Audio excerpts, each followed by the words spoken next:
السلام علیکم دوستو، آج میں آپ کے ساتھ ایک خاص قرآنی وظیفہ شیئر کرنے جا رہی ہوں جو آپ کی پسند کی شادی کے لیے بہت مؤثر ہے۔ یہ سورۃ الفرقان کی آیت نمبر 74 ہے۔ اللہ پاک نے اس مبارک دعا میں نیک رشتے کی دعا سکھائی ہے۔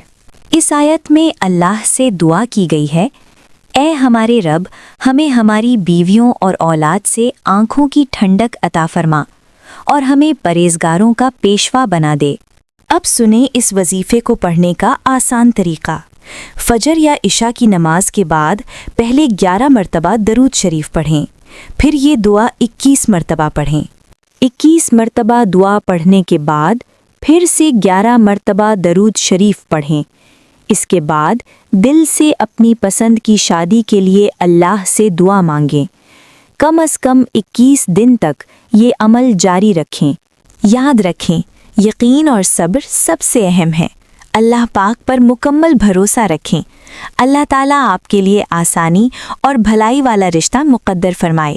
اللہ پاک سے دعا ہے کہ وہ آپ کی تمام جائز دعائیں قبول فرمائیں، آپ کو اپنی پسند کا نیک اور صالح رشتہ عطا فرمائیں۔